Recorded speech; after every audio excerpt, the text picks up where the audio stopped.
All right, folks, welcome to your 7.3 notes, which we're adding in another variable to system of equations for, but we're going to start in slow and just do a little warm up. So have the PDF or wherever, your printout, whatever you did to view the doc, have that available so that you can see each question, because I'm going to have you try the warm up, which is 3 different questions on your own right now. So just pause the video, try them out, and then I will have the answers for you in a second. All right, guys. For number 1, you end up with 2 answers because you end up with, eventually you're going to recognize this is a circle and this is a line. But what you can do is just solve for one of the variables. I solved for y in my first equation, so I said y equals 2x minus 5, because you can just add the 2x, and then you can sub it in for here. So you have to just be careful because you FOIL. So you end up with x squared plus 2x minus 5 squared equals 25. So you FOIL out this part, and you end up with 5x squared minus 20x equals 0. And then you can factor out a 5x, so you get 0 for x, but you also get 4 for x, and you have to plug them both back in.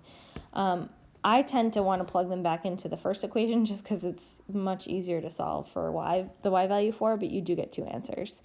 Number 2, you had to use elimination, so I multiply the first equation by -3, because then I can cancel out the s's. You could have used the r's too, but it's more complicated. And that way you get, I just used r comma s, I believe, so that's why I got -3 comma 3 halves. If you need more help on that one, I can help you with you individually. But for number 3, they asked you for the break-even point. So what that means is you have to figure out your cost and your revenue, and it's basically where your cost equals your revenue is the break-even, because what you want to do is be able to balance out how much you're charging versus how much you're making. So the cost function was 16,000 plus 9.45x, because it says each unit can be produced for $9.45. The revenue is how much you're making, aka how much you're selling it for. So it's 55.95x. And then they wanted you to just use your graphing calculator to find the intersection. So just be careful, because they just wanted the, they just wanted you to figure out how many units were sold, which was 344. So if you put the cost function into L1 and then revenue into L2 and find the intersection, or you could do vice versa, either way, you end up with 344. All right, we're going to start slow with the 3 variable systems, and then we'll work our way into more challenging ones. Just as a heads up, these take a little bit of time to complete, so I'm not going to have you do like every single one all the time, but these ones are actually easier to work backwards with when you're given a variable. So what I want you to recognize is we usually have a 2D plane. That means that if you graph on a 2D plane, it's just lines and shapes and whatever. If you have a third value here, it's a 3D plane. So picture paper intersecting instead. And I'll actually have some visuals for you a little bit later that'll help you kind of envision what you're actually doing when you're solving these.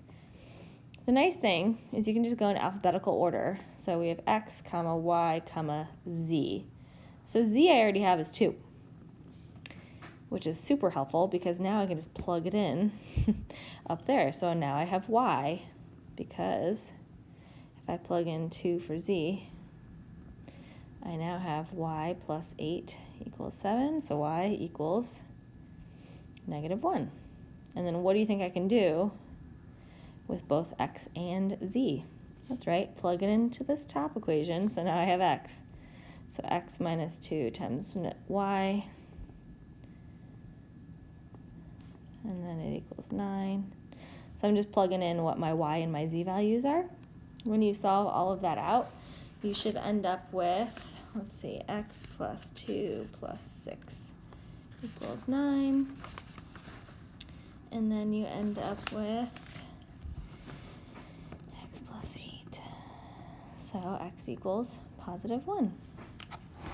Okay, the second equation is where we get into more of the actual 3 variable systems. So, by Gaussian elimination, all that literally means is solve the system. What I recommend doing is, like they did, label each equation as its own, because that's going to help me later when I figure out what I'm actually solving for. Your first step is going to be to try to cancel the same variable twice. Okay, so I'll show you what that means. We want to take 2 equations together and cancel out a variable. So let's take equation 1 and equation 2. I'm going to rewrite them because it's easier for me to see what I'm doing.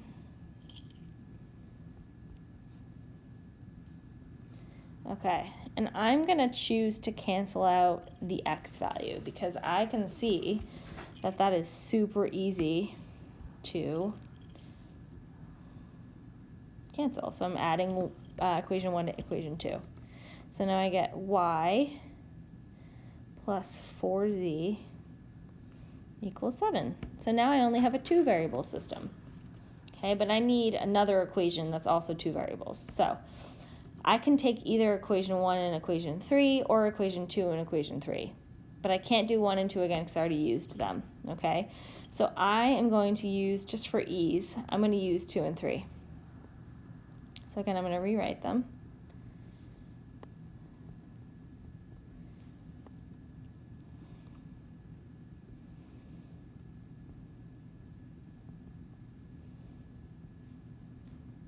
Okay, so I'm doing equation 2 plus equation 3, which if you're good at keeping track, you don't need to do this part, but I find it easier just to check in.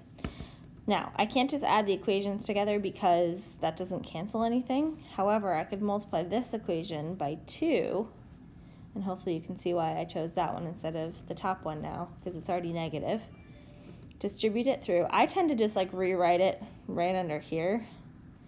So negative 2x plus 6y plus 2z equals negative 4. People tend to forget that number, so just be careful. So I end up with y plus 7z equals 13.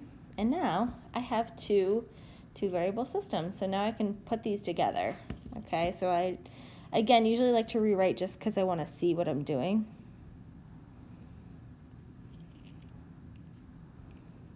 If you want to skip a step, that's okay. Just be careful because it can get a little hairy if you go too fast. Okay, so what I'm going to do is multiply one of these by negative 1. And again, I just like to rewrite it underneath because then it's easier to work with. So negative y minus 4z equals negative 7. And I write my z's like that because I confuse them with 2's otherwise. So just be careful. So now that I have that written, I can cancel some stuff out. Now I have 3z is going to equal 6 is the number. So that way, I already know what z is. And what I usually do is just write my answers in to the side because now I know z is going to equal 2. So I put that in the z spot. And then, so step 2 was solve the two variable systems.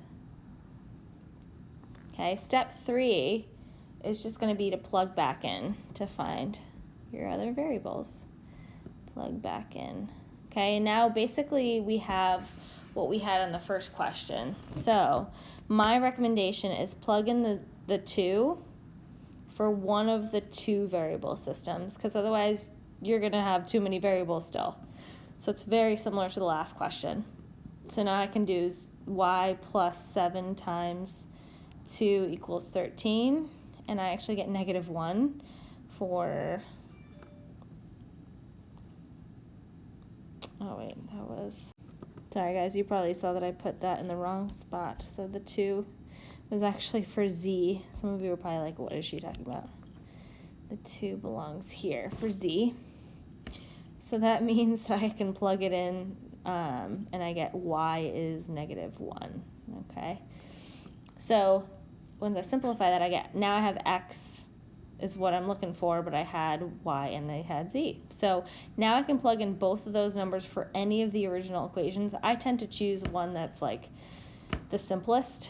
So my first equation to me is the nicest to plug in for. So I would say I have x minus 2 times y is negative 1, plus 3 times z is 2 equals 9. So I get x plus 2 plus 6 equals 9. Oh, interesting. So I get 1 comma negative 1 comma 2. And we do have to write them as coordinates, but what's weird is we get the same answer as the first question. So weirdly enough, that worked out. We want them as a coordinate because technically you're finding the intersection between 3 different planes. Don't worry about actually knowing what that means yet, but we'll go through it in a sec. All right, so this next one, inconsistent systems. So what you're going to notice is if you try to solve this one, you're going to end up with kind of a weird answer. I want you just to attempt it first, and then we'll kind of reconvene. Okay, so no matter which equation you chose to start with, I just tend to look for things that are going to be easy to cancel. So I don't know if you can see this, but I am going to cancel out the x's because they're just a lot easier to work with. So I'm going to take equation 1 and 2 first and cancel those out. So I'm going to multiply. So I'll just rewrite them first and then we'll get to it. But you're going to see why this is called an inconsistent system. Literally, it just means no solution. And you'll see how it works in a sec. But if I do this, and I have my next equation, 2x minus y minus 2z equals 2. And I multiply by negative 1. Actually, negative 2, I lied. And then I get negative 2x plus 6y minus 2z equals negative 2. Okay, and then you add, and you end up with 5y minus 4z equals 0. Okay, so that was 1 and 2. Now if I choose 1 and 3, for example, you could technically choose 2 and 3, but it doesn't really matter. I'm going to do this again. But I'm choosing 2 different equations. Again, if you can multiply in your head and rewrite this without having to do it twice, feel free. But I like to rewrite it just so you can see how it works. I'm going to multiply by negative 2.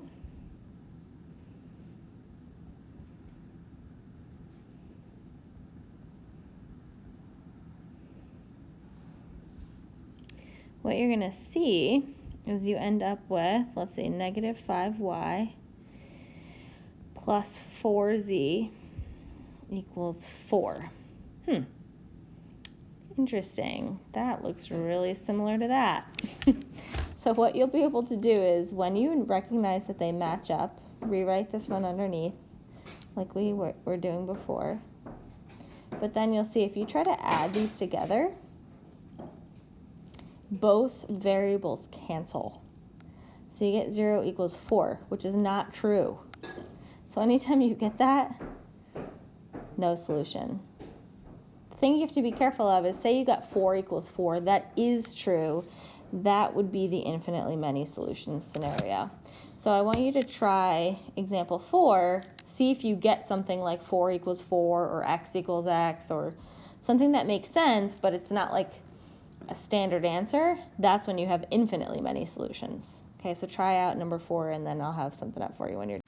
Alrighty, hopefully you got what I got, which was infinite solutions. So I actually took equations 1 and 2 and added them after I simplified this one to be negative.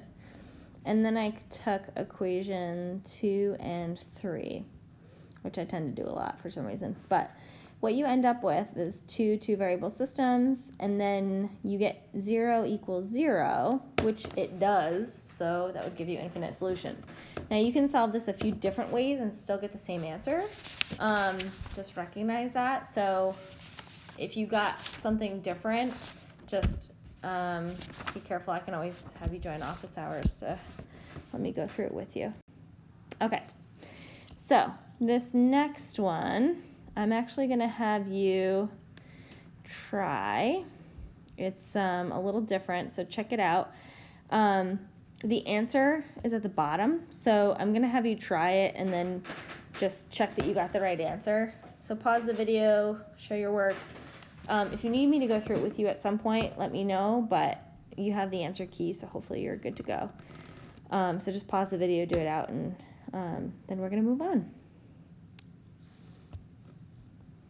Okay, this part I just wanted to show you how these actually work. So I wish I was in front of you so I could show you pieces of paper, but imagine 3 pieces of paper. That's literally the X, Y, and Z plane. So what you're actually doing when you're solving these systems is you're finding the point where all of them meet. So notice this would give you 1 point. This would give you no solution because all 3 papers don't intersect. This is another example of no solution. This is an infinitely many solutions because it's like they intersect and all create one line, and then 1 plane would also be infinitely many solutions. So those are just visuals to show you what you're actually doing. These next 3 are just some practice problems. So I'm gonna have you pause and try each one. And then when you're done, I'm gonna have the answers so that way you can check. But if you need me to go through any of them with you, please join my office hours. I'm happy to help you out there.